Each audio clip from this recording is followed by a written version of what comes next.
रात थी, पर वो साधारण रात नहीं थी। आसमान पर बादलों की चादर थी और चांद मानो किसी डर से दुबका हुआ था। गांव के चौक पर सन्नाटा था। कुत्तों की दूर से आती हुआ की आवाज दिल को किसी अनजाने भय से भर देती थी। मैं तब शायद 20-21 साल का रहा होऊंगा, उस उम्र में जब इंसान को लगता है कि डर जैसी कोई चीज दुनिया में होती ही नहीं। पर उस रात मैंने जाना कि डर कैसा दिखता है, कैसा महसूस होता है और कैसे वो आपकी आत्मा तक उतर जाता है। हमारे गांव में टोनही शब्द एक फुसफुसाहट की तरह गूंजता था। कहते थे, कुछ औरतें ऐसी होती हैं जिन पर शैतानी छाया होती है, जो मनुष्य नहीं पर मनुष्य के बीच रहकर अदृश्य शक्तियों को साधती हैं। जिनकी नजर लग जाए तो दूध सूख जाए, बच्चे बीमार पड़ जाएं और खेत में खड़ी फसल राख बन जाए। मैंने भी ये कहानियां बचपन से सुनी थीं, लेकिन कभी विश्वास नहीं किया, जब तक कि एक रात मैंने खुद उस रहस्य को अपनी आंखों से नहीं देखा। वो अमावस की रात थी। गांव के किनारे जो पीपल का पेड़ है, जहां दिन में भी कोई नहीं जाता, वहीं से अक्सर कुछ अजीब आवाजें आती थीं। कभी औरत की हंसी, कभी बच्चों के रोने की। लोग कहते, वहां टोनही रात में आती है अपनी शक्ति साधने। मैं हंस देता, अरे भला आज के जमाने में भूत प्रेत कहाँ रहते हैं। लेकिन उस रात कुछ ऐसा हुआ जिसने मेरी सारी हंसी को सन्नाटे में बदल दिया। गांव में चाचा जी की तबीयत अचानक बिगड़ गई थी। झाड़ फूंक करने वाला कोई नहीं मिला तो मैं और मेरा दोस्त रामू दवा लेने पास के कस्बे तक गए। लौटते समय रात के करीब 10:30 बज चुके थे। हवा में ठंडक थी, पर एक अजीब सी गंध थी, कुछ जले बालों जैसी, कुछ लोहे जैसी। सड़क सुनसान थी।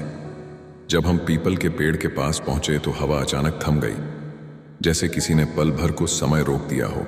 मैंने देखा, पेड़ के नीचे सफेद साड़ी में कोई औरत बैठी थी, सिर झुका हुआ, बाल जमीन पर फैले हुए। हमने सोचा शायद कोई राह भटकी औरत हो, पर तभी उसने धीरे धीरे सिर उठाया। उसकी आंखें लाल थीं, खून की तरह, और वो मुस्कुराई। वो मुस्कुराहट नहीं थी, वो कोई जादू था जो देखते ही शरीर की सारी नसें सिहर जाएं। मेरे होंठ सूख गए, पैर जमीन में जड़ गए। रामू ने फुसफुसाया, चल यहां से भाग चल। पर मैं जैसे किसी सम्मोहन में था। अचानक उसने अपने हाथ हवा में उठाए। उसकी उंगलियां लंबी हो गईं और हवा में जैसे धुआं घूमने लगा। पेड़ से एक एक करके सूखे पत्ते गिरने लगे, लेकिन वो नीचे नहीं गिरे, हवा में गोल गोल घूमने लगे। उसके चारों तरफ जैसे कोई बवंडर बन रहा था, पर हवा नहीं थी। वो हंसी आज भी मेरे कानों में गूंजती है, न औरत की, न किसी जानवर की, जैसे किसी और दुनिया की आवाज थी। रामू ने मेरा हाथ खींचा और हम दौड़ पड़े। पीछे मुड़कर देखा तो वो अब जमीन से कुछ ऊपर उठ चुकी थी। उसकी साड़ी हवा में लहरा रही थी और चेहरा अब इंसानी नहीं लग रहा था। वो हमारी तरफ नहीं देख रही थी, जैसे किसी अदृश्य चीज से बात कर रही हो। उसके शब्द कोई भाषा नहीं थे, लेकिन उनमें एक कंपन था, जैसे वो हवा के रेशे काटती जा रही हो। हम गांव पहुंचे तो लोग सो चुके थे। हमने किसी को कुछ नहीं बताया, लेकिन अगले दिन सुबह खबर आई, वहीं पीपल के पास रात में आग लग गई थी। पेड़ आधा जल चुका था और जमीन पर राख जैसी कोई चीज पड़ी थी। लोगों ने कहा, टोनही साधना कर रही थी, किसी ने देख लिया, इसलिए उसका यज्ञ अधूरा रह गया। मैं चुप रहा। मन में सवाल था, जो मैंने देखा वो सच था या भ्रम। लेकिन कुछ दिनों बाद जब मैं खेत पर गया तो मेरी नजर उसी औरत पर पड़ी। वही चेहरा, वही लाल बिंदी, पर अब वो गांव की किसी और औरत के साथ बैठकर सब्जी चुन रही थी। मैंने डरते हुए पूछा, आप कल रात? वो मुस्कुराई, क्या हुआ बेटा, मुझे क्यों देख रहे हो ऐसे? और फिर उसकी आंखों में वो चमक, वही लाल सी, बस पल भर को मैंने साफ देखी। मेरा दिल धड़क उठा। तब समझ आया, टोनही हमेशा जंगल या पेड़ पर नहीं होती, वो इंसानों के बीच रहती है, किसी की माँ, किसी की पड़ोसी, किसी की दादी बनकर। और शायद तभी ये रहस्य कभी खत्म नहीं होता, क्योंकि वो दिखती है इंसान जैसी, पर होती कुछ और। गांव में आज भी बच्चे जब रोते हैं तो उनकी माँ कहती हैं, सो जा, नहीं तो टोनही आ जाएगी। लेकिन मैं जानता हूं, वो बस डराने के लिए नहीं कहती, क्योंकि जो मैंने देखा था वो कोई कहानी नहीं थी, वो साक्षात अनुभव था। एक ऐसा दृश्य जिसने मेरी आत्मा पर निशान छोड़ दिया।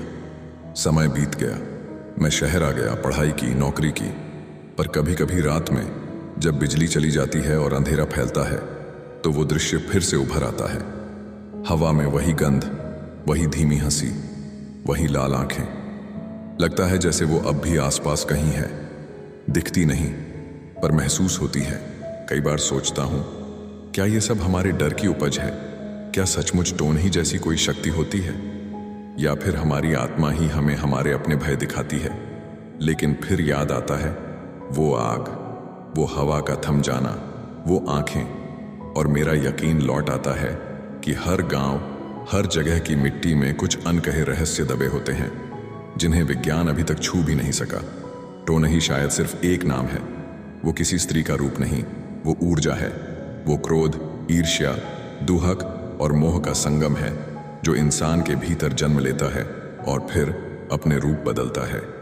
जब इंसान खुद अंधकार को पुकारता है तो वही अंधकार किसी टोनही के रूप में लौट आता है।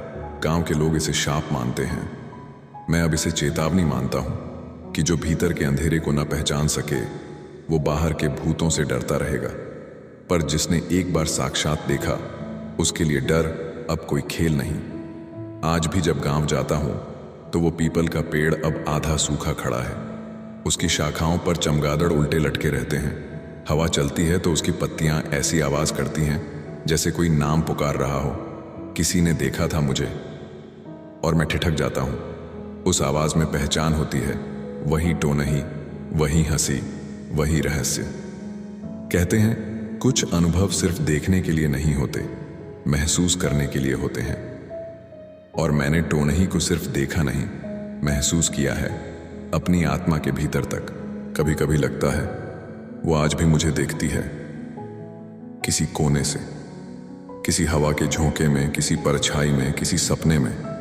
और तब मैं सोचता हूं शायद वो चली नहीं गई, शायद वो अब मुझ में ही बस गई है।